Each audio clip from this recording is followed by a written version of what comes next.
Encuentros con Jesús. Esta es entonces nuestra primera sesión.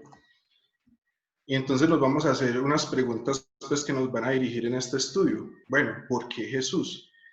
Y luego vamos a explorar qué sabemos de él. Como ya lo había mencionado el hermano, esta primera sesión es una sesión introductoria donde vamos a hablar algunas características, algunos datos muy interesantes, muy importantes también de nuestro Señor Jesucristo. Entonces, ¿por qué Jesús? Sabemos que en general la historia de la humanidad se divide en antes y después de Cristo. Eso no es algo accesorio y podemos decir con toda certeza que Jesús dividió la historia de la humanidad en dos. Actualmente existen muchas religiones, han existido muchos líderes religiosos también, pero vamos a darnos cuenta a través de esta serie de estudios, no solo hoy, sino a través de todas las sesiones de esta serie de estudios completa, que Jesús era y es todavía muy distinto a todos ellos. Que lo que Cristo enseñó por medio de su ejemplo, por medio de sus obras y a través de la palabra que transmitió, no solo él mismo, sino a través de sus discípulos, es muy, muy diferente a todo lo que la humanidad pueda encontrar en cualquier otro libro sagrado o libro religioso o en cualquier otra religión o cualquier otro grupo pues, o conjunto de creencias. Entonces, es Jesús.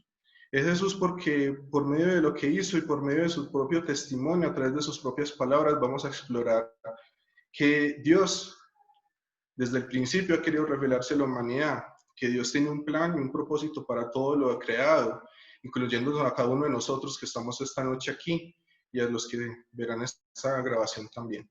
Entonces, ¿qué sabemos de él? Veamos lo que la Biblia enseña. Primero, entonces nos habla de un nacimiento en un lugar y un tiempo específicos. Este dato es sumamente importante y vamos a leer algunos versículos. Como pueden ver, hay varias citas, entonces vamos a leerlas rápidamente. Vamos a leer desde el nacimiento en un lugar y tiempo específico desde Lucas, capítulo 1, versículo 26, desde la segunda parte. Los versículos que voy a leer los voy a leer todos en la versión Nueva Traducción Viviente, para que lo tengan en cuenta cuando estén estudiando en sus casas. Dice, Dios envió al ángel Gabriel a Nazaret, una aldea de Galilea, a una virgen llamada María. Ella estaba comprometida para casarse con un hombre llamado José, descendiente del rey David. Gabriel se le apareció y dijo, saludos, mujer favorecida, el Señor está contigo. Confusa y perturbada, María trató de pensar lo que el ángel quería decir. No tengas miedo, María, le dijo el ángel, porque has hallado el favor de Dios. Concebirás y darás a luz un hijo, y le pondrás por nombre Jesús. Él será muy grande y lo llamarán Hijo del Altísimo. El Señor Dios le dará el trono de su antepasado David, y reinará sobre Israel para siempre. Su reino no tendrá fin. Pero, ¿cómo podrá suceder esto?, le preguntó María al ángel. Soy virgen. El ángel le contestó, el Espíritu Santo vendrá sobre ti y el poder del Altísimo te cubrirá con su sombra. Por lo tanto, el bebé que nacerá será santo y será llamado Hijo de Dios. Y más adelante en el capítulo 2 del versículo del 1 al 11, dice, en estos días Augusto, el emperador de Roma, decretó que se hiciera un censo en todo el imperio romano. Este fue el primer censo que se hizo cuando Cirenio era gobernador de Siria. Todos regresaron a los pueblos de sus antepasados a fin de inscribirse para el censo. Como José era descendiente del rey David, tuvo que ir a Belén de Judea, el antiguo hogar de David. Viajó hacia allí desde la aldea de Nazaret de Galilea. Llevó consigo a María, su prometida, cuyo embarazo ya estaba avanzado. Mientras estaban allí, llegó el momento para que naciera el bebé. María dio a luz un primer hijo, un varón. Lo envolvió en tiras de tela y lo acostó en un pesebre porque no había alojamiento disponible para ellos. Esa noche había unos pastores en los campos cercanos que estaban cuidando de sus rebaños de ovejas. De repente apareció entre ellos un ángel del Señor y el resplandor de la gloria del Señor los rodeó. Los pastores estaban aterrados, pero el ángel los tranquilizó. No tengan miedo, dijo. Les traigo buenas noticias que darán alegría a toda la gente. El Salvador, sí, el Mesías, el Señor, ha nacido hoy en Belén, la ciudad de David. Y en Mateo, capítulo 2, versículo 1, nos dice lo siguiente. confirma esta información y nos dice: Jesús nació en Belén de Judea durante el reinado de Herodes. Por ese tiempo, algunos sabios de países del oriente llegaron a Jerusalén. Entonces vemos que se nos ubica en un tiempo, es decir, en la época del Imperio Romano, específicamente en la época del primer emperador romano, que fue el emperador Augusto César, y nos ubica en Medio Oriente, ¿cierto? En una franja que está a las orillas del mar Mediterráneo. Recuerden que nos mencionaba la provincia de Siria, nos menciona Jerusalén, nos menciona el Medio Oriente. Entonces, además de eso, nos menciona un rey llamado Herodes, pero este Herodes era fue el primer Herodes, el primero pues de su dinastía. Entonces nos ubica pues en el Medio Oriente, en lo que hoy es tierra de la nación de Israel, y nos ubica a principios del Imperio Romano, que fue la época en que nació Jesús. Pero vemos que la palabra también nos dice que este Jesús, que también nació en un lugar, en un tiempo específico, creció en una familia, tuvo unos lugares de residencia en los cuales fue criado, maduró, tuvo una nacionalidad, ¿cierto? Porque pertenecía a un pueblo determinado, creció dentro de una cultura y unas creencias. También tenía una profesión y también tuvo una visión, una misión de vida para cumplir. Vamos a leer vamos a ver los versículos en los cuales podemos darnos cuenta de esto. Entonces vamos a empezar en Lucas capítulo 2, versículos del 21 en adelante, donde vamos a ver parte de la infancia de Jesús, lo que nos relata la palabra, y vamos a ir pues subiendo a medida que vamos por los versículos en otros aspectos pues que se iban organizando en su vida. Entonces, dice presentación de Jesús en el templo, en el versículo 21 dice: 8 días después, cuando el bebé fue circuncidado, para ser judío, debían cumplir con este requisito, le pusieron por nombre Jesús, el nombre que había dado el ángel aún antes de que el niño fuera concebido. Luego llegó el tiempo para la ofrenda de purificación, como exigía la ley de Moisés después del nacimiento de un niño. Así que sus padres lo llevaron a Jerusalén para presentarlo al Señor. La ley del Señor dice: si el primer hijo de una mujer es varón, habrá que dedicarlo al Señor.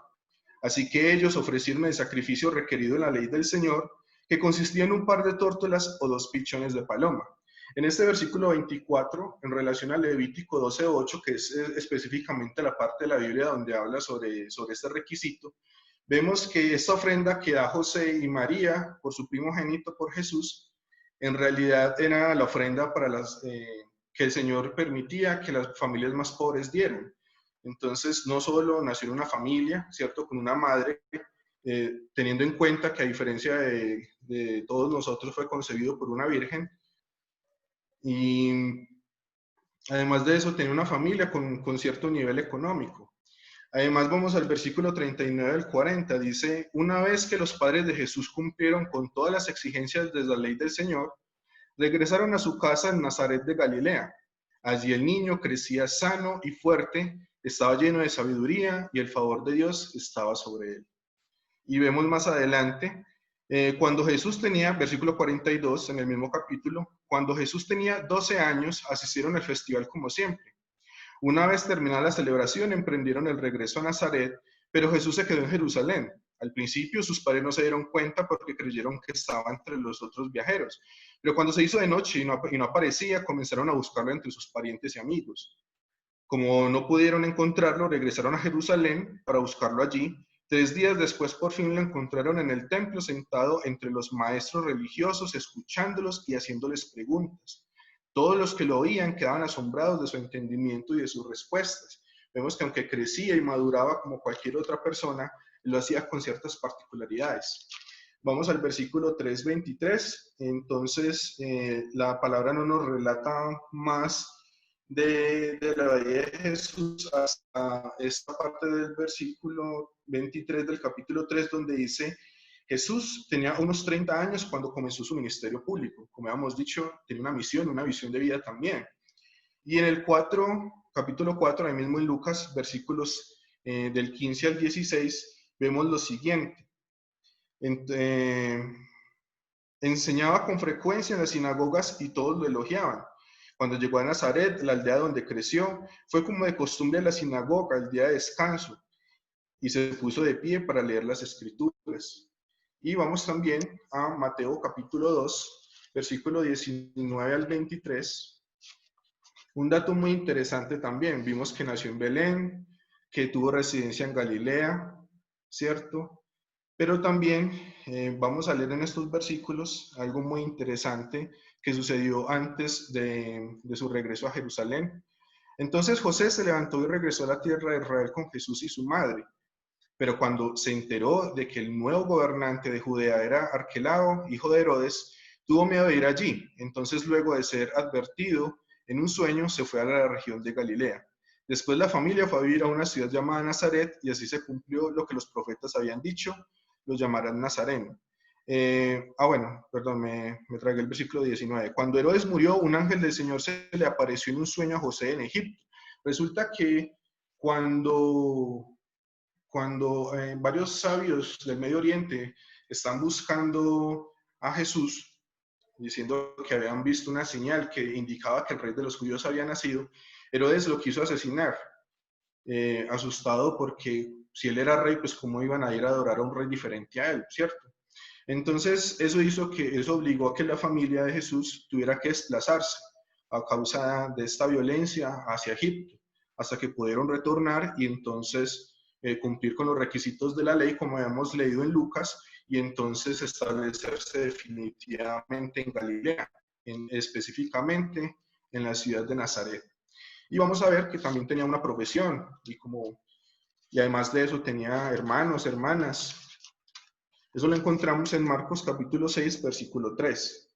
Específicamente dice: y se burlaban, es un simple carpintero, hijo de María y hermano de Santiago, José, Judas y Simón, y sus hermanas viven aquí mismo entre nosotros. Se sentían, bueno, dejémoslo hasta aquí, que es la parte que nos interesa. Entonces vemos que tenía unos hermanos, que tenía una profesión, y vemos que tuvo un lugar de nacimiento y unos lugares de residencia. Todas estas informaciones, facetas o detalles pues de la vida de Jesús, con muchos de ellos nos podemos identificar, ¿cierto? Al menos con varios de ellos. Varios de nosotros nacimos, ¿cierto? Lógicamente. Muchos crecimos.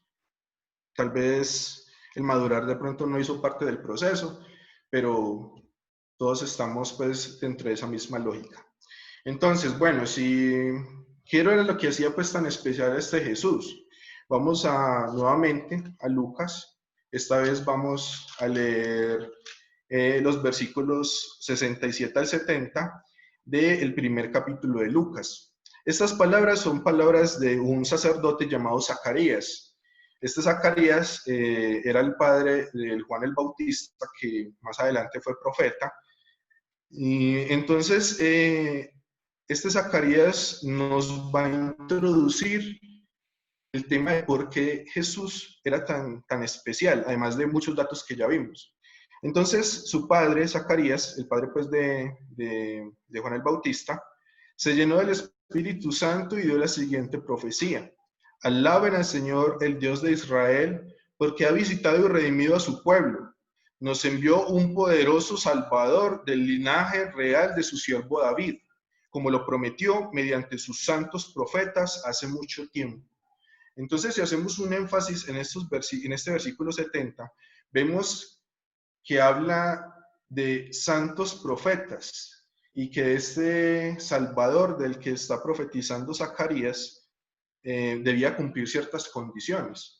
Recordemos que de los versículos que mencionamos, por ejemplo, cuando el ángel se le aparece a los pastores, ¿cierto? Como una muestra, por ejemplo, además de lo que ya el ángel Gabriel le había dicho a María, vemos que hay unas palabras que se repiten. Hay una muy interesante, muy importante, que es la palabra Mesías. La palabra Mesías es una palabra que en griego se traduce como Cristo, ¿cierto? Y que ambas, una en hebreo, Mesías, y otra en griego, Cristo, significan ungido o consagrado por Dios y para Dios. Es decir, es una persona elegida especialmente por Dios. Esto en la Biblia se aplica específicamente en dos casos. Uno, cuando se elige un rey, y el otro, cuando se elige un sacerdote.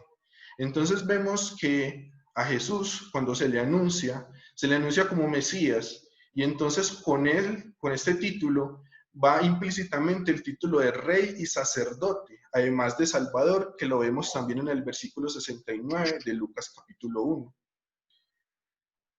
Pero entonces, cuando leemos el versículo 70 de Lucas 1, ¿de qué profecías está hablando Zacarías? De hecho, son muchas, pero vamos a ver algunas de ellas.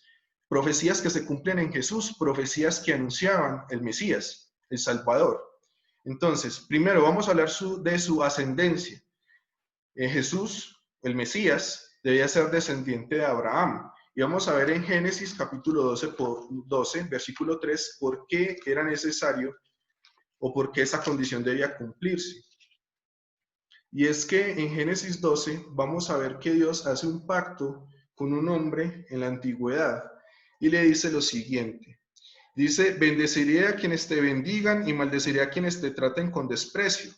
Pero la más importante, teniendo en cuenta esta parte de la bendición que anuncia el Mesías, es todas las familias de la tierra serán bendecidas por medio de ti. Dios hace pacto con Abraham y le dice que todas las familias de la tierra, es decir, toda la humanidad va a ser bendita por medio de él, es decir, por medio de un descendiente de él. Vemos que una de las condiciones no solo era que fuera descendiente de Abraham, sino que también fuera descendiente de David. Recordemos que en varios de los versículos que mencionamos se anuncia constantemente, ¿cierto?, que este Jesús es descendiente del rey David. Y se dice David su padre, ¿cierto? Lo que quiere decir era que era descendiente de David. ¿Y por qué descendiente de David? Entonces, primero, de entre los descendientes de Abraham, Dios le ratificó esta promesa a un hijo de Abraham, a Isaac, ¿cierto? Además de esto, de entre los hijos de Isaac, le confirma esta misma promesa de Abraham e Isaac, se la confirma a Jacob. Y ese mismo Jacob, en Génesis capítulo 49, versículos 8 al 10, ¿cierto? Cuando ya estando pues sus últimas palabras, da una profecía. Y hay una profecía específicamente que se refiere a uno de sus hijos, a Judá, que iba a ser el padre de una de las tribus de Israel. Judá, tus hermanos te alabarán, agarrarás a tus enemigos por el cuello, todos tus parientes se inclinarán ante ti. Judá, mi hijo, es un león joven que ha terminado de comerse su presa, se agazapa como un león y se tiende como una leona. ¿Quién se atreverá a despertarlo? El cetro no se apartará de Judá, hablando de la realeza y de gobierno, ni la vara de mando de sus descendientes hasta que venga aquel a quien le pertenece, aquel a quien todas las naciones honrarán. Entonces, no solo dice que dentro de la tribu de Judá se va a escoger un nombre especial, ¿cierto? Cuya descendencia va a reinar sobre Israel, sino que además dentro de esos descendientes va a haber uno que todas las naciones honrarán. Entonces aquí ya vemos también un anuncio. Entonces en 1 Samuel, versículo 16, 1 y 16 específicamente, vamos a ver entonces de entre los descendientes de Judá a quién fue que escogieron. Entonces vamos a esta sección de la Biblia, 1 Samuel 16, 1. Dice así la palabra del Señor. Bueno, hay que recalcar pues que en esa época ya había un rey, ¿cierto? Pero no era el rey que Dios tenía pues dentro de sus planes. 16.1 dice, ahora bien el Señor le dijo a Samuel, has hecho suficiente duelo por Saúl, lo he rechazado como rey de Israel, así que llena tu frasco con aceite de oliva y ve a Belén. Recordemos que esta Belén ya se había mencionado antes. Busca un hombre llamado Isaí, que vive allí, porque he elegido a uno de sus hijos para que sea mi rey. Y en el versículo, perdón, no es el 16, es el versículo 13. Al estar David de pie entre sus hermanos, Samuel tomó el frasco de aceite de oliva que había traído y ungió a David con el aceite. Con esto Samuel lo estaba eligiendo como rey, elegido por Dios, y el Espíritu del Señor vino con gran poder sobre David a partir de ese día. Entonces vemos que entre los descendientes de Judá, que se había profetizado que habían de nacer los reyes de Israel, entonces vemos que se eligió a David. Y el Salmo 89, 3 al 4 confirma esto. No lo vamos a leer porque en realidad es la misma historia que se relata en Samuel, pero lo tenemos ahí para que veamos que Dios en primera persona habla de este relato y cómo Él fue el que lo escogió. Vamos sí a Miqueas, en el libro del profeta Miqueas, y vamos a leer el capítulo 5, versículo 2. Dice así, yo en mi Biblia hay como título, un gobernante saldrá de Belén. Dice así, pero tú, oh Belén Efrata, eres solo una pequeña aldea entre todo el pueblo de Judá. No obstante, en mi nombre saldrá de ti un gobernante para Israel, cuyos orígenes vienen desde la eternidad. Entonces, vemos que Miqueas 5:2 anunciaba que precisamente el Mesías nacería en la tierra de Belén como tierra de David, y vemos que en Isaías 7:4, ¿cierto? En el libro del profeta Isaías, capítulo 7, versículo 14, dice lo siguiente, eso es otra profecía. Dice, muy bien, el Señor mismo les dará la señal. Miren, la Virgen concebirá un niño, dará a luz un hijo y lo llamará Emmanuel, que significa Dios está con nosotros, anunciando pues que la presencia de Dios sería activa a través de una persona que nacería a través de una virgen. Y vemos como en Mateo 1:18 y los versículos que leímos, vemos precisamente cómo María cumplía este requisito para que Jesús fuera concebido por una virgen. Además de eso, vemos en Isaías también, más adelante en el capítulo 9, en los versículos 1 y 2 y 6 al 7, otra profecía donde nos dice que el Mesías empezaría su obra desde Galilea. Dice, sin embargo, ese tiempo de oscuridad y de desesperación no durará para siempre. La tierra de Zabulón y de Neftalí será humillada, pero habrá un tiempo en el futuro cuando Galilea, los gentiles, es decir, los extranjeros, que se encuentra junto al camino que va del Jordán al mar, será llena de gloria. El pueblo que camina en oscuridad verá una gran luz, para que aquellos que viven en una tierra de densa oscuridad, brillará una luz. Y en el 6:7 dice, pues nos ha nacido un niño, un hijo se nos ha dado, el gobierno descansará sobre sus hombros y será llamado Consejero Maravilloso. Pero miren, pero pongamos atención a esas otras cualidades. Dios poderoso, Padre eterno, Príncipe de paz, su gobierno y la paz nunca tendrán fin. Reinará con imparcialidad y justicia desde el trono de su antepasado David por toda la eternidad. Vamos a dejar la lectura hasta ahí. Entonces vemos que en Jesús, a través de los relatos que hemos visto, en Jesús se cumplían todas estas profecías y muchas otras, ¿cierto? No solo estas que anunciaban su llegada, no solo estas que decían incluso en qué lugar iban a ser y de parte de qué familias iba a nacer Jesús, sino que vemos que además hizo otras señales en Marcos capítulo 1, versículo 32 al 34, ¿cierto? Que nos dicen que Jesús, a diferencia de sus contemporáneos, a diferencia de otros hombres o líderes religiosos, venía a cumplir de una manera especial un propósito que era mucho más trascendente a cualquier otra cosa. Entonces vemos en capítulo 1, del versículo del 32 al 34, dice, esa tarde, después de la puesta del sol, les llevaron a Jesús muchos enfermos y endemoniados. El pueblo se enteró, el pueblo entero, perdón, se juntó en la puerta para mirar. Entonces Jesús sanó a mucha gente y padecía de diversas enfermedades y expulsó muchos demonios. Entonces vemos que Jesús cumplía todas las profecías de un Salvador, de un ungido, de un consagrado y enviado por Dios de manera especial. Además, el poder de Dios actuaba en él, de manera que podía sanar, de manera que podía también librar de espíritus malignos a las personas. Entonces vamos a ver que a pesar de todas estas señales que se cumplían en Jesús, a pesar de todas estas señales que él mismo hacía, vemos que fue rechazado. Vamos a Marcos capítulo 6, del versículo 2 al 3, y vamos a leer un relato. Dice, Jesús salió de esa región y regresó con sus discípulos a Nazaret, su pueblo. El siguiente día de descanso, comenzó a enseñar en la sinagoga y muchos de los que lo oían quedaban asombrados. preguntaban de dónde sacó toda esa sabiduría y el poder para realizar semejantes milagros. Y se burlaban, es un simple carpintero, hijo de María y hermano de Santiago, José, Judas y Simón, y sus hermanas viven aquí mismo entre nosotros. Se sentían profundamente ofendidos y se negaron a creer en él. Pero entonces, ¿por qué se negaban a creer en él? Se cumplían las señales y era evidente que era un anhelo nacional, porque el pueblo de Israel, al verse oprimido por diferentes dinastías griegas durante mucho tiempo y ahora por el Imperio Romano, obviamente querían un Mesías, ese rey, ese ungido enviado especial de Dios.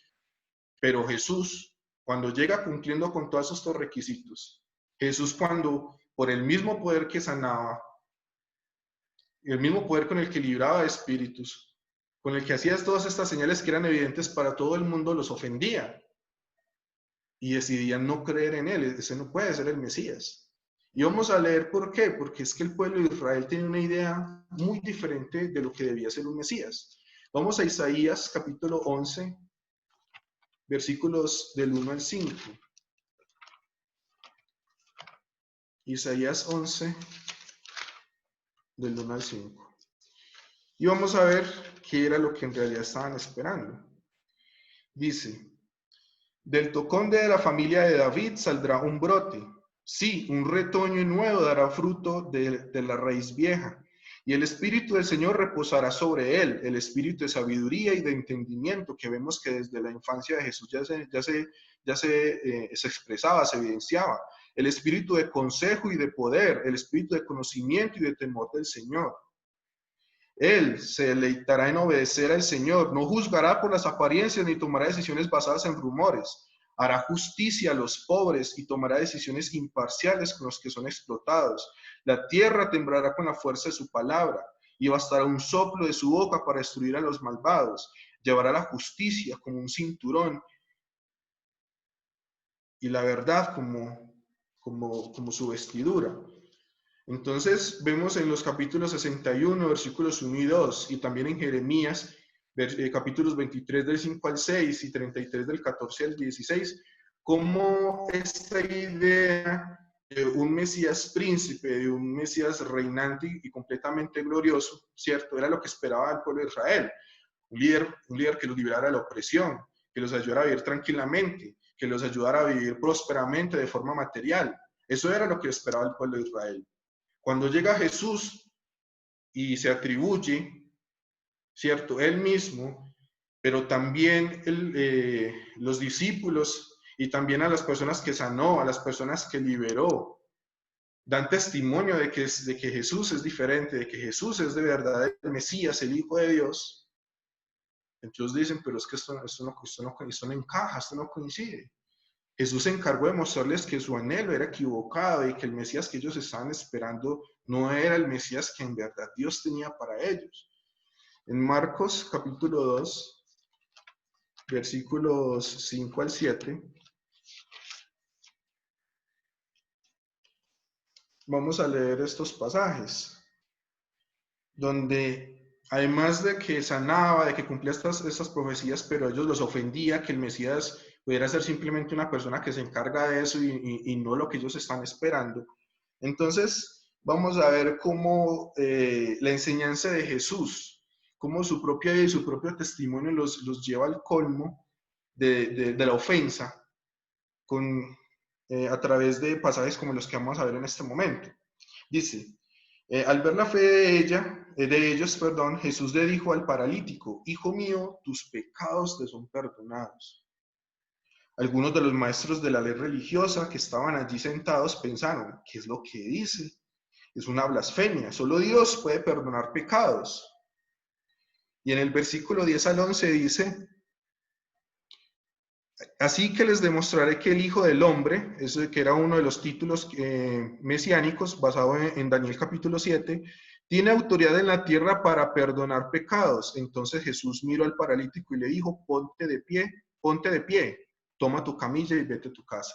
Entonces no solo sanaba enfermos, sino que perdonaba pecados. Y vemos que la gente se escandalizaba y se ofendía porque ellos decían, es que el único que puede perdonar pecados es Dios. Entonces miren que no solo recibe el título de Mesías, recibe con eso título de rey y sumo y sacerdote, además de Salvador, sino que está recibiendo el título de Dios. Y vemos en Juan, capítulo 14 al 6, cómo el mismo Jesús confirma esto y dice, Jesús le contestó, yo soy el camino, la verdad y la vida, nadie puede ir al Padre, es decir, nadie puede llegar a Dios si no es por medio de mí. Es decir, ustedes quieren conocer a Dios, ustedes quieren acercarse a Dios, solo lo pueden hacer a través de mí. Y vemos que la naturaleza de la naturaleza intermediaria de Cristo, o sea, porque Él mismo es Dios. Y vemos como el Padre, en Lucas 2, versículos 21 y 22, confirma también esto. Es decir, no solo era que él lo decía. Lucas capítulo 2, versículos 21 y 22.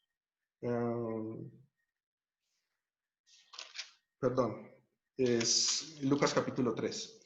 Dice, cierto día en que las multitudes bautizaban, Jesús mismo fue bautizado. Mientras él oraba, los cielos se abrieron y el Espíritu Santo, en forma visible, descendió sobre él como una paloma. Y una voz dijo desde el cielo, tú eres mi Hijo muy amado y me das gran gozo. Es decir, en otras versiones más conocidas de la ley dice, este es mi Hijo amado en quien tengo complacencia. Dice Dios cuando Jesús es bautizado. Y vemos cómo esto en Lucas 3, capítulo 21 y 22, entonces Dios ratifica lo que mismo Jesús está dando testimonio, que Él es Dios. Entonces, ¿cómo reaccionaron entonces, en ese entonces a lo que Jesús les reveló? Pues vamos a verlo ahí mismo en Juan, en Juan capítulo 10, versículos 31 al 33, dice, una vez más la gente tomó piedras para matarlo. Jesús dijo, bajo la dirección de mi Padre he realizado muchas buenas acciones, ¿por cuál de todas ellas me van a apedrear? No te apedreamos por ninguna buena acción, sino por blasfemia, contestaron. Tú, un hombre común y corriente, afirmas ser Dios. Y en Marcos, capítulo 14, versículos 60 al 64, vemos también, eso era la reacción de la gente del común. Ahora vamos a ver la reacción de las personas más religiosas de la época en esa tierra. Dice Marcos 14, versículos 60 al 64. Entonces el sumo sacerdote se puso de pie ante todos y le preguntó a Jesús, bien, ¿no vas a responder a estos cargos? ¿Qué tienes que decir a tu favor? A él lo habían arrestado ilegalmente. Pero Jesús se mantuvo callado y no contestó. Entonces el sumo sacerdote le preguntó, ¿eres tú el Mesías, el Hijo del Bendito? Jesús dijo, yo soy. Y ustedes verán al Hijo del Hombre sentado en el lugar de poder a la derecha de Dios y viniendo en las nubes del cielo. Entonces el sumo sacerdote se rasgó las vestiduras en señal de horror y dijo, ¿para qué necesitamos más testimonio? Todos han oído la blasfemia que dijo. ¿Cuál es el veredicto? Culpable, gritaron todos. Merece morir. Entonces vemos que Jesús, cuando da ese testimonio sobre él mismo, cuando cumple todas las condiciones y las señales que anunciaban al Mesías, el pueblo de Israel que tanto lo anhelaba, que tanto lo esperaba, claro, como no era lo que ellos esperaban, porque su corazón estaba lejos de Dios y no entendían cómo era que tenía que ser ese Mesías, entonces dijeron, no, usted no es. Y condenaron a Jesús a morir por decir la verdad, por decir que era Dios, que es Dios. A ellos se les olvidaron pasajes como Isaías capítulo 53 y el Salmo 22 que anunciaba los sufrimientos de ese ungido del Señor y cómo a través de su muerte en realidad sería glorificado, pero ellos no entendieron eso. Esa fue la reacción de ese entonces a Jesús.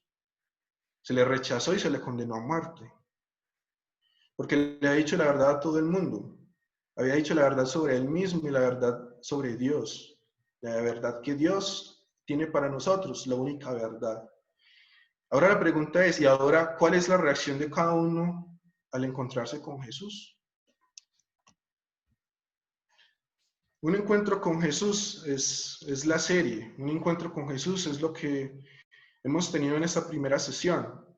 Quiero, para terminar, leer unos pasajes en el Evangelio de Juan, en el capítulo 1 específicamente, varios versículos. Dice, en el principio la palabra ya existía, la palabra estaba con Dios y la palabra era Dios. Aquí está hablando de Cristo.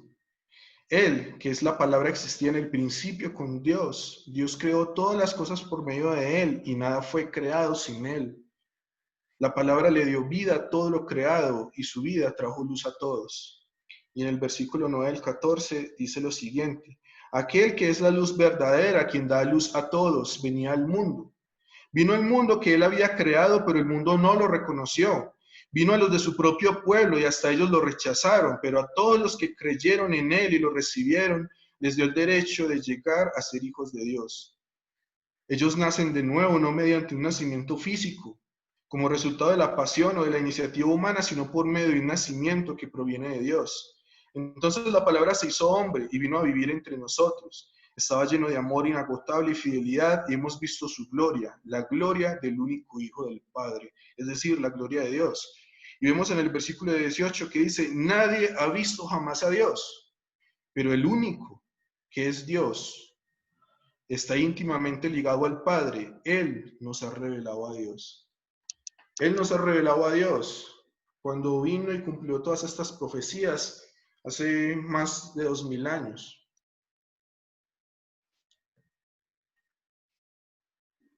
Él nos reveló a Dios, se encontró con nosotros, nos encontramos con Él, Él nos llamó. Y el hecho de que estemos esta noche todos aquí es la revelación, es la revelación de esta voluntad de Dios para toda la humanidad. Cristo vino y cumplió profecías de cientos de años antes. Era un nacimiento, no un nacimiento como se espera de unos cuantos meses contando los días para hacer un baby shower. No. El nacimiento de Jesús, el nacimiento del Salvador, Dios con nosotros, la materialización de la gloria y la divinidad de Dios venía profetizada hace miles de años y contamos desde nosotros. Es con este Jesús que nos vamos a encontrar en estas sesiones. Es con este Jesús que nos hemos encontrado esta noche y con el que nos encontraremos en las próximas sesiones. Es este Jesús del que venimos a dar testimonio, así como Juan, el apóstol, dio testimonio de él en los últimos pasajes que leímos.